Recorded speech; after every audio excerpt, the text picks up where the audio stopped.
कबीर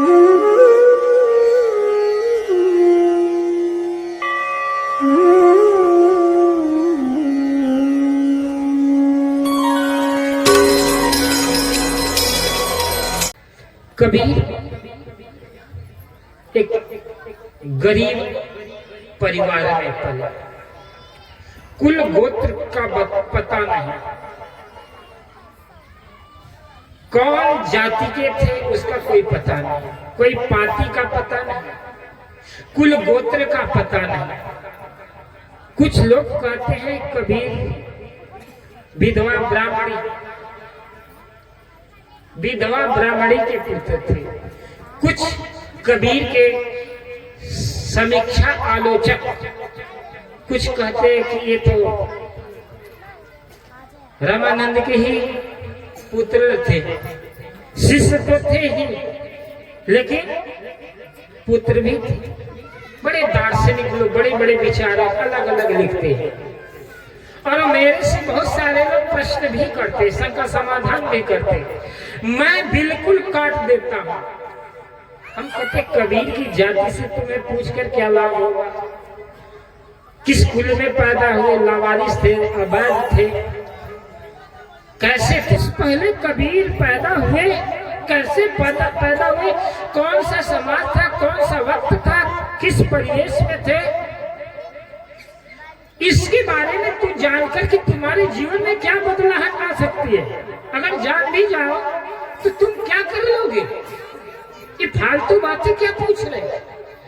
यहाँ पर बैठे हुए लोगों के मन में भी उल्टी सीधी इस तरह से प्रश्न गूंजते हैं और कहते हैं कुछ कहते हैं कि बुनकर थे।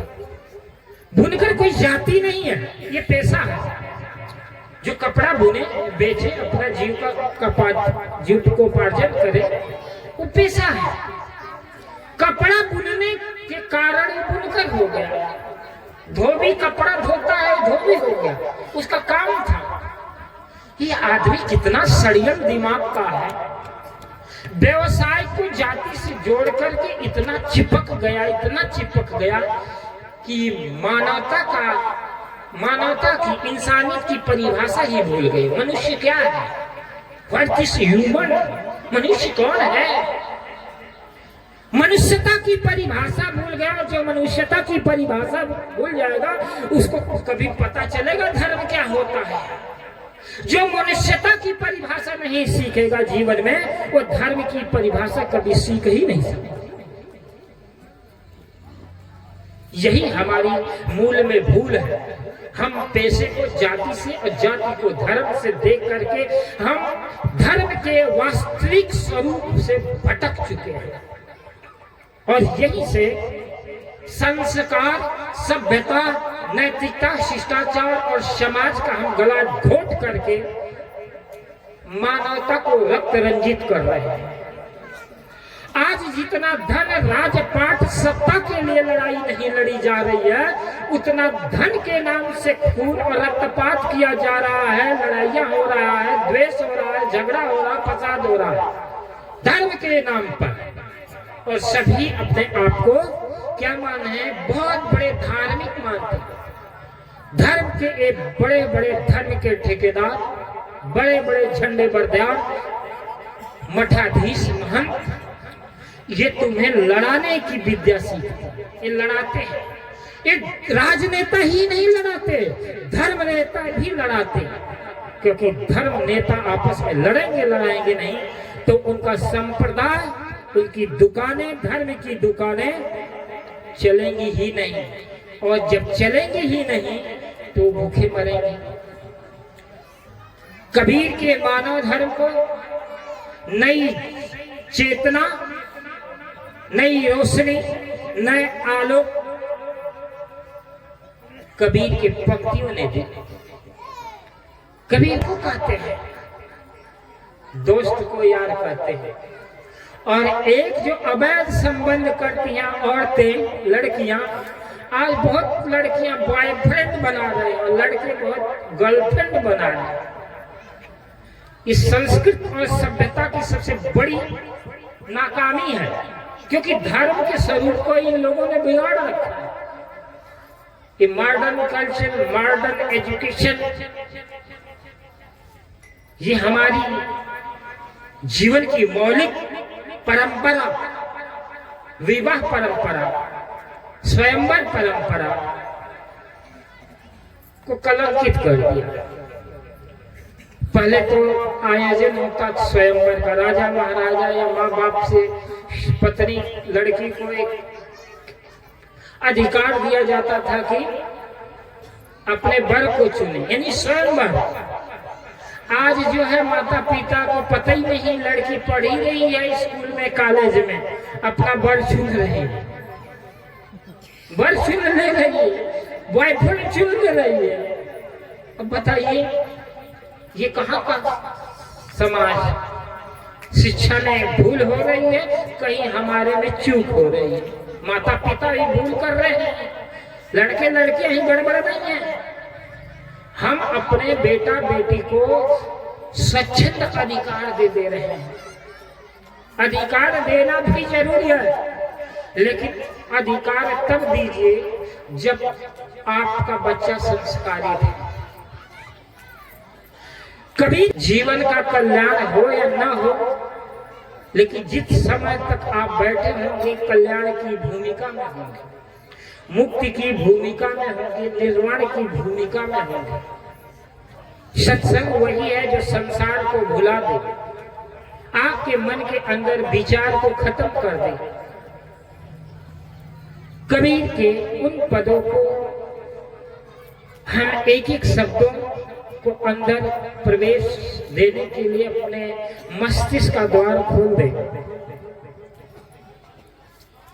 तो जीवन हरा भरा हो जाएगा, जीवन में एक फूल खिलेगा, एक मादकता, एक सुगंध, एक अलग अलौकिक चीजें आपके अंदर प्रवेश करना शुरू करेंगे।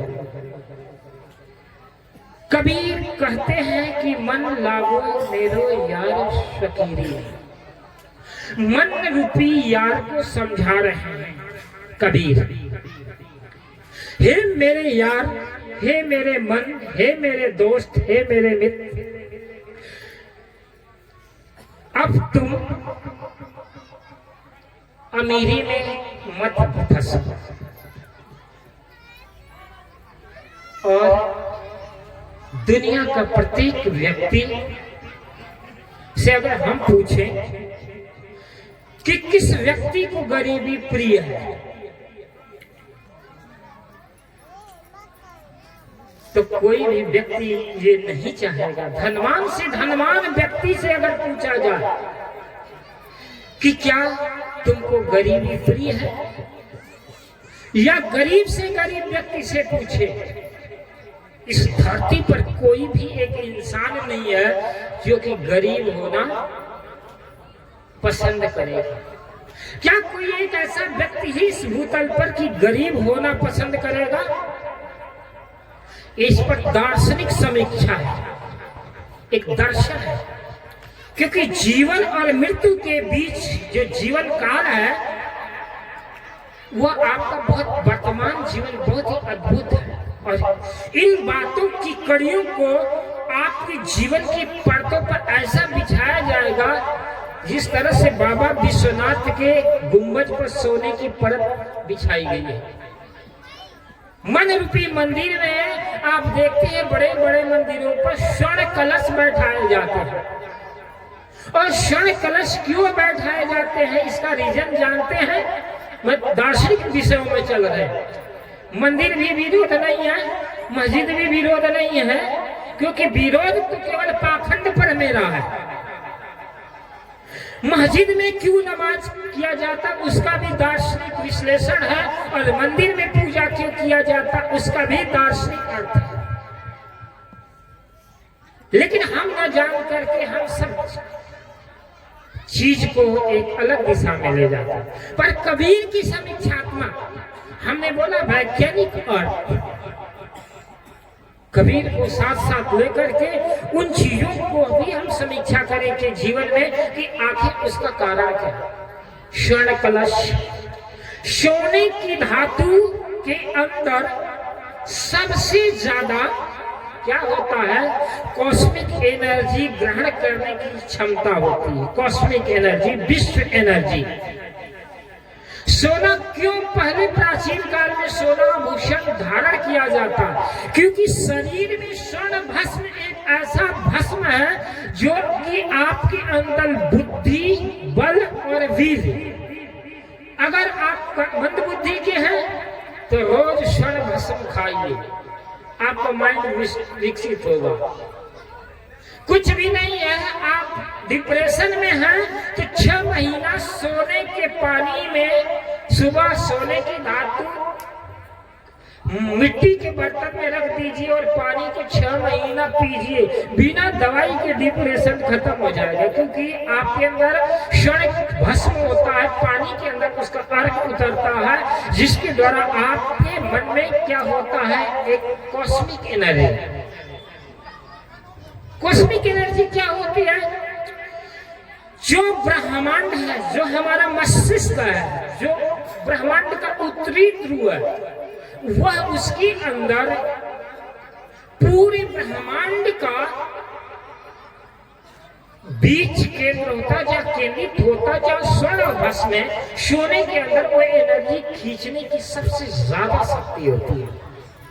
मंदिर गुंबजाकार क्यों होता है? क्योंकि हमारा जो पिंड है 90 अंश कोण पर मंदिर बनाया जाता है और 52 डिग्री पर जो है क्या होता है, गुंबद तैयार होता है। और हमारा जो मस्तिष्क है, जो दिमाग है, हमारी जो नाकें हैं, नाक क्या है आप जानते हैं? नाक क्यों है? नाक पिरामिड है। पिरामिड किसको कहते हैं? पिरामिड। पीरा का मतलब होता है आग और मिड का मतलब ऊर्जा। भोपाल में हमने पिरामिड बनवाया। ये आपका नाक है, एक पिरामिड है। नाक के अंदर ये नाक ये ऐसा क्यों होता? त्रिकोण क्यों होता? चपटा क्यों नहीं होता? कहीं कहीं दूसरे देशों में जाएंगे तो चपटा भी होता, लेकिन इसके अंदर बड़ी वैज्ञानिक प्रकृति ने, नेचर ने बड़ा जबरदस्त जो है लॉजिक फिट किया।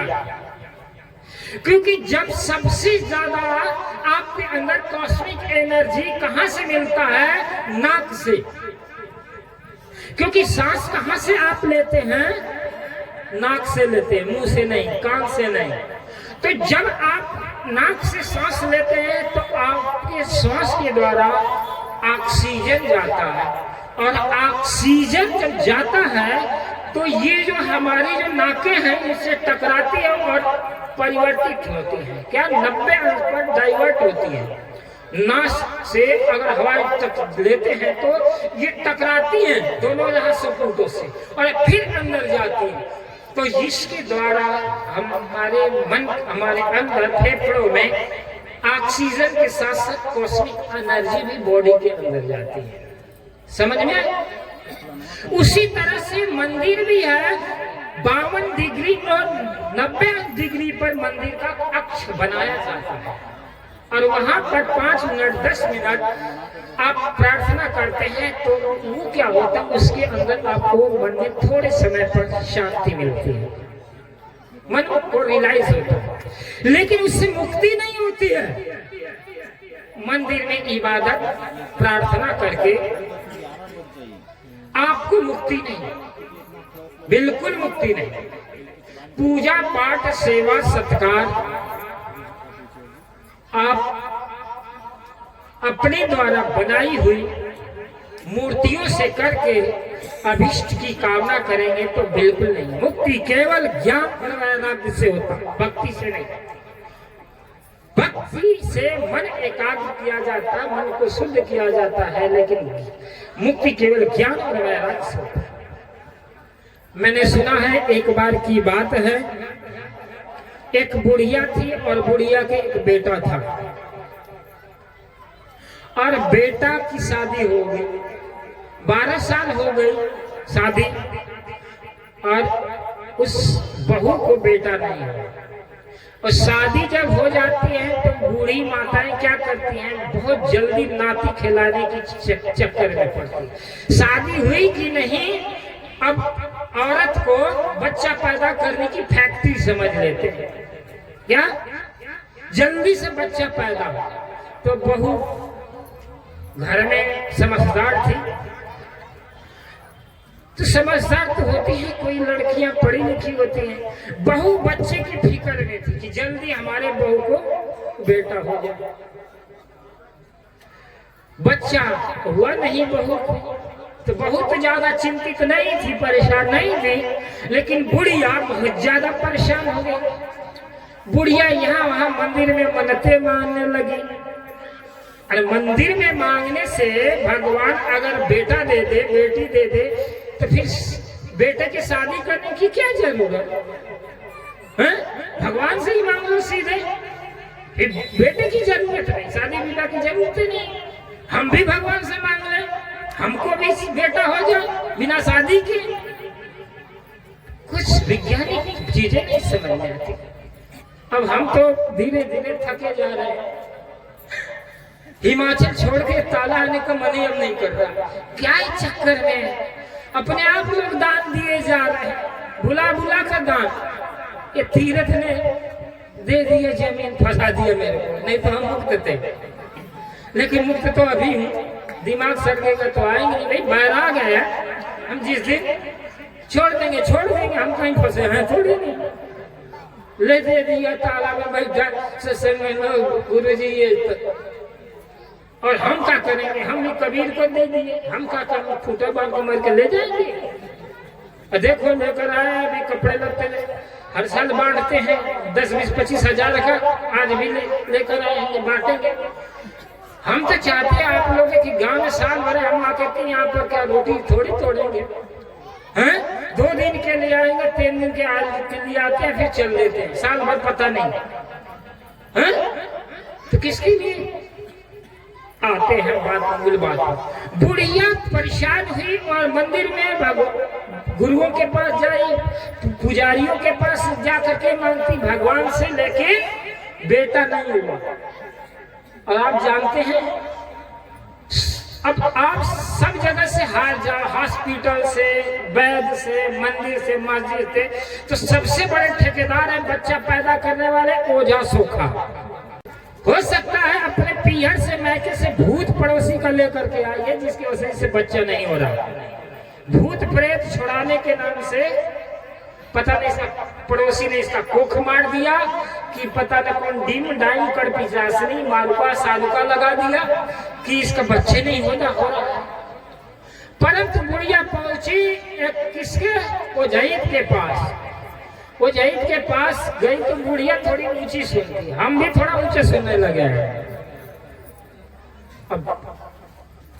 अब पता नहीं, लोग कहते हैं लेकिन हम तो ठीक सुनते हैं, काम की बात सुनते हैं, बेकार की बात छोड़ते हैं, लेकिन फालतू लोग सुनाए जाते हैं तो सुनता हूँ, बराबर सही बात है, सुनता हूँ। बुढ़िया ऊंची सुनती थी और ओझैत ने बोला कि जाकर गोमूत्र लाओ। अब बुढ़िया समझ ली कि बहुमूत्र लाओ। गोमूत्र ओझा बोला और बुढ़िया सुन गई बहुमूत्र लाओ, यानी बहू का पेशाब लाओ। गई अपनी बहू के पास, बोला भाई वो पुजारी जी, ओझा जी, तुम्हारा बहुमूत्र मांग रहे हैं।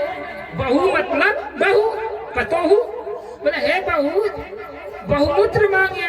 बहू ने क्या की, गई बाथरूम में और खूब बहुत सारे पेशाब करके लाकर सास को दे दी। बहुमूत्र ला दी, पेशाब टेस्ट करने के लिए जाते हैं। हंसने की क्या बात है, जाते हैं टेस्ट करें, पेशाब करने, टट्टी टेस्ट करवाने, रोग व्याध हो जाते हैं, टेस्ट तो होता है ना।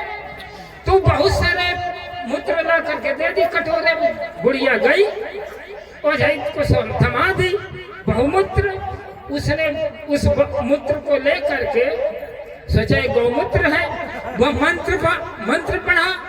मंत्र पढ़ने के बाद फुसफुसाया, कुछ गोमाता का नमन किया, हे माता, प्रणाम किया, और प्रणाम करके कुछ तो गोमूत्र पंचामृत करके खुद पी लिया। कुछ जो आसपास के लोगों को छिड़का शुद्ध करने के लिए। अब देखो बहू बहू का मूत्र, बहु मूत्र और गोमूत्र ला करके दे दी। अब वो तो ओझा ओझाई वो खुद पिया, क्योंकि उसके ऊपर देवता सवार था। देवता भाई ओझाई के ऊपर काली दुर्गा देवता कितने चढ़ जाते हैं। अब वो मंत्र फसफसाया, मंत्र पढ़ने के बाद में खुद पिया, आचमन किया और दूसरे पर छिड़का। अपने उस गुड़िया को बोले कि तू भी पी ले, उसको भी पिला दिया।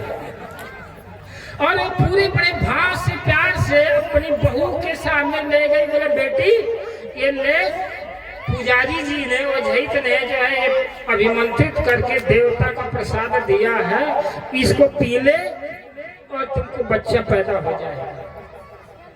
बहू का जब दिमाग ठनका, बोला सासू माँ मैं ये नहीं पीऊंगी।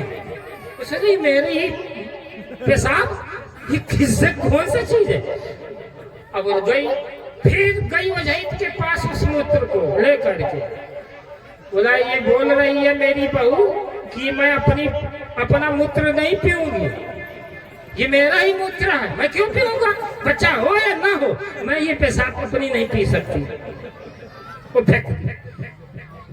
अब जैसे ही ओझैत सुना कि ये बहू ने पेशाब दे दिया, बोला दत्तरी की ये बहू का मूत्र।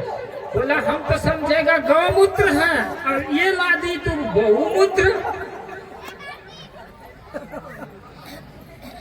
ये तो तुमने पूरे हमें भ्रष्ट कर दी, पूरा पवित्र कर दी, यहाँ के लोगों को पवित्र कर। अब नंबर आई बुढ़िया का। बुढ़िया ने उठाया चप्पल और उसको पीटना शुरू किया। नालायक कहा, तेरे ऊपर जो देवता सवार है वो देवता को पता नहीं चला है कि ये गोमूत्र है कि बहू का मूत्र है। तू अपने आप अपवित्र हुए, भ्रष्ट हुए, मेरे को भी भ्रष्ट किए, यहाँ के लोगों को भी भ्रष्ट किए। जो लॉजिक दुनिया भर का मूत्र पिला दिया। हाँ? मन लागो मेरे यार फकीरी में। अब जब फकीरी में मन लगेगा तो फिर मुंह पीना छोड़ देगा, बिना विचारे यही सब कुछ पीना खाना पीना पड़ता है। कबीर कहते हैं मन लागो मेरो यार फकीरी में, जो सुख पायो राम भगत ने, सो सुख नहीं अमीरी में। बड़ा प्यारा शब्द है। राम भजन में जो सुख है वो न अमीरी में है न जागीरी में है। जागीर मिल जाए, पैसे मिल जाए, राज सत्ता मिला, वैभव मिला, कबीर कहते हैं इसमें मजा नहीं है। लेकिन अमीरी और गरीबी के बीच में फकीरी है, कबीर खड़ा है। कबीर ना अमीरी की बात कर रहे हैं न गरीबी की बात कर रहे हैं, कबीर कहते हैं फकीरी की बात। और जिस दिन फकीर हुए उसी दिन राम भजन शुरू हो जाए। जिस दिन फकीरी शुरू होगी राम आपके जीवन में आना शुरू हो जाए। राम जब आना, राम का पदार्पण होगा तो अमीरी और गरीबी सब पलायन करने चली जाए। सब गरीबी और अमीरी सब मिटने लगी। अब राम क्या है, राम भजन की क्या विशेषता है, कबीर का राम क्या है, इस दर्शन को बड़े बारीकी से समझें। राम की तो बड़ी विशेषता बताई गई है। कहते हैं कि राम से ज्यादा राम के नाम में ताकत है, ऊर्जा है। 2 अक्षर का जो नाम है वो क्या है, राम का नाम। आखिर कबीर ने राम भजन का ही शब्द क्यों चुना, इसका अभिप्राय क्या है। राम 2 अक्षर का सबसे छोटा और बहुत प्यारा शब्द है। और ज्ञान भी 2 अक्षर का है, धर्म भी 2 अक्षर का है, सत्य भी 2 अक्षर का है। राम भजन कब शुरू होता है? जिस दिन आप अमीरी और गरीबी की चिंता मिटा देते हैं, उस दिन राम भजन। और कबीर कहते हैं, जो सुख पायो राम भजन में, सो सुख नहीं अमीरी में। क्योंकि संसार में की जो अमीरी है वो अनित्य है, नाशवान है, बदल जाने वाला है। और राम की ठीक ठीक भक्ति मीरा ने, प्रभु चैतन्य ने समझा, परंतु राम की भक्ति उन्होंने की। और कबीर के जो पदों में है वो कहते हैं, हे मेरे मन रूपी यार, तुम पहले फकीर हो। और कहा जाता है कि जब राम मन के अंदर फकीरी आ जाती है तो कहते हैं, ई मन तो शीतल भया जैसे गंगा नीर, पाछे पाछे हरि भिगे कहत कबीर कबीर। जब मन फकीर हो जाता है तो राम को नहीं भजना पड़ता है, राम खुद ही हमें भजने लगते हैं। और जब राम भजने लगते हैं तो हम विश्राम को प्राप्त हो जाते हैं, हम मुक्त अवस्था को प्राप्त हो जाते हैं। इन दोनों शब्दों को पलट करके दो तरह से देखें। एक है कि हम भजन करते हैं, और एक परिदृश्य जीवन में आता है कि हम राम को नहीं भजते, हम किसी को भजते नहीं है, हमें राम खुद भजता है। ये विषय कबीर ने समझा, बुद्ध ने समझा। पहले आपको मन को कुटस्थ करना होता, मन को वश में करना होता है। मन को वश में करने के लिए ज्ञानियों ने, ध्यानियों ने एक विषय दिया। भगवान बुद्ध ने कोई विषय नहीं दिया। भगवान बुद्ध ने नैसर्गिक ध्यान की पद्धति दी, आनापान सती योग। और उसके साथ साथ परम ध्यान की अनुभूति, जिसको भगवान बुद्ध ने विपश्यना किया। विपश्यना का साधक मैं खुद उस चीज को बहुत गहराई से जिया। कबीर और बुद्ध हमारे आइडियल, हमारे प्रेरणा स्रोत है। वेदांती था, वेदांत पढ़ा, लेकिन हमने कबीर और बुद्ध से ज्यादा प्रभावित हुआ। और हमने 2012 के बाद प्रॉपर तरह से भगवान बुद्ध और कबीर की देशनाओं में जीना शुरू किया।